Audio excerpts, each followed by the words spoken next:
The Mutual Broadcasting System presents a special broadcast recorded from Hamilton, Bermuda. Yesterday, 18 Air Force flyers were rescued from the rough Atlantic waters some 385 miles northeast of Bermuda. They have been adrift for 75 and a half hours since last Wednesday when their B-29 airplane ran out of fuel and was crash-landed. Rubber life rafts were launched, but two crewmen were unable to clear the wreckage and went down with the ditched aircraft. One of history's most intensive air searches was put into effect. Finally, yesterday afternoon, a B-17 rescue plane, piloted by Lieutenant Edward Lynch, sighted the life rafts bobbing in the stormy seas. But here by transcription from Bermuda is Miss Edith Mizarand, Mutual News correspondent, as she picks up the story of the rescue. They were within 1 mile of the rafts and boats before they saw the survivors. They circled around and pulled over to the collapsible boat. The sea was rough, very rough, with waves 50 to 60 feet high. They cast lines and a team went down to the boat and each person was carefully hoisted to the Haida. They had all the men aboard ship at approximately 3:45 Bermuda time. The survivors could not use their legs. Their feet were badly swollen and cramped from exposure. Dr. Eric Lee, surgeon commander of the Magnificent, was brought aboard the ship to give medical aid. It was deemed inadvisable to transfer the men to the Magnificent because of their condition. The survivors reported that they had seen the planes but could not attract their attention as most of their flares had been lost when the boat capsized. 3 of the men had to have intravenous treatment for shock and dehydration. The rest suffered saltwater burns, cuts, and bruises. We left the Haida and went to the United States Air Force Hospital at Kinley Field for an interview with the men who had survived this ordeal. Their spirits were fine. They were grateful and happy, and not once did they feel they would not be found. Sadness came on their faces and voices only when they spoke of the 2 who lost their lives, and in all cases said that if the seas had not been so rough, they might have had a chance of being saved. Corporal Raymond Britt of Arlington, California, had little chance of being saved, for when the tail of the ship broke off, the water rushed in, and he went down immediately. Private First Class H. Dobson of Decatur, Illinois, seemed to have a little difficulty inflating his Mae West, and he was only 50 feet away from the raft when the seas were so rough there was not a chance for the men to get to him. When asked what they would do as soon as they were able to leave the hospital, Lieutenant Colonel John Grable, Jr., the plane commander, said the first thing they wanted to do was to go to church and then have a little fun.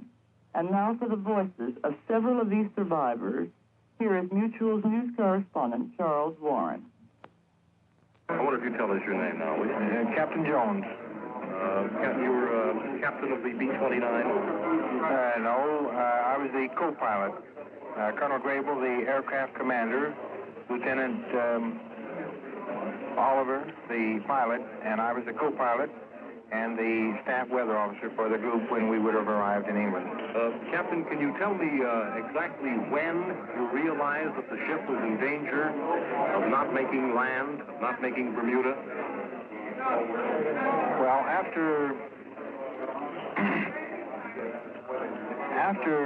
an hour and a half to 2 hours of searching for the island, we realized if we didn't find it, there was no possible way of returning to the mainland. In fact, we couldn't have spent more than 20 to 30 minutes in the area before turning around and be able to make the mainland again. But we were very sure. They have good radio facilities on the ground there to give you homing headings. And in the past, they have always been very good. And on this particular case, they were good, but we had radio failure, semi-radio failure. That's what caused you to be lost, the semi-radio failure? Just contributing. Navigation and semi-radio failure. How about the weather? The weather was overcast. Very seldom did we see any blue sky. It was practically continually overcast, around 3,000 feet. And at the time of ditching itself, the ceiling was roughly 1,500 feet, with about a 35 to 40 mile an hour wind blowing, giving white caps on the tops of the waves.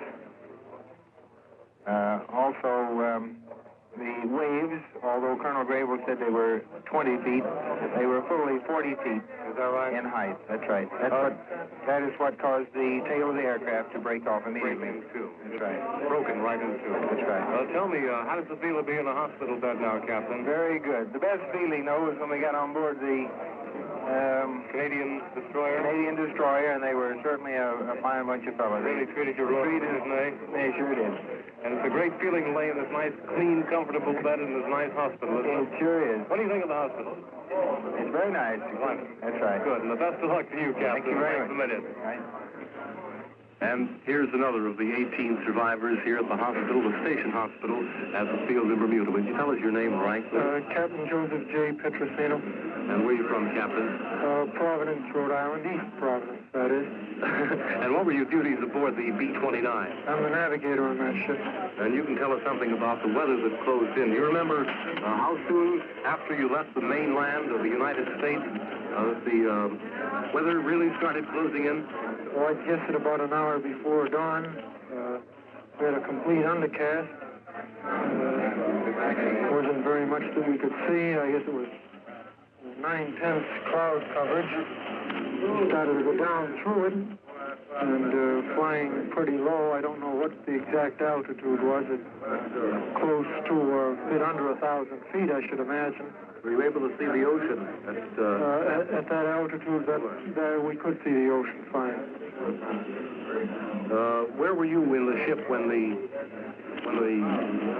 ditched? Yes, when you... I was right there at the navigator's table. We had chopped off most of the table. I wedged myself in between the fuselage and a portion about 8 inches of the table. Padded myself up with a heavy flying jacket. Put my feet up against the forward gun turret and just looked out the window I have there, just waiting for the crash. It was a perfect landing. I think if the colonel had landed on land with the wheels up, there wouldn't have been anyone so much as scratched.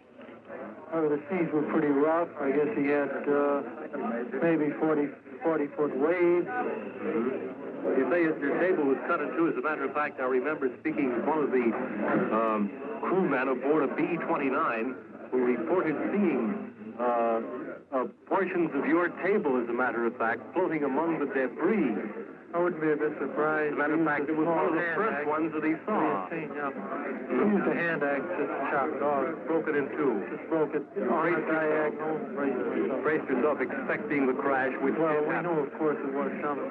How long did it take you to get from the foundering B-29 to the life raft? For a matter of seconds, there were 4 others who preceded me out of the astro turret.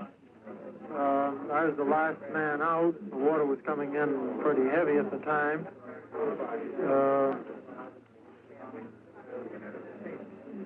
I'd guess at about 30 seconds at the most. As I left, I pulled the emergency handles of the life raft. Floated the life raft okay. When do you expect to be going home, Captain? Oh, not too long. I guess they take fine care of us. Indeed, they will. The best of luck from Thanks all very of us much. to you. Thanks a minute, Captain. You have heard Edith Mizarand and Charles Warren, mutual news correspondents, with a recorded on-the-spot report of the B-29 crew rescue off the coast of Bermuda.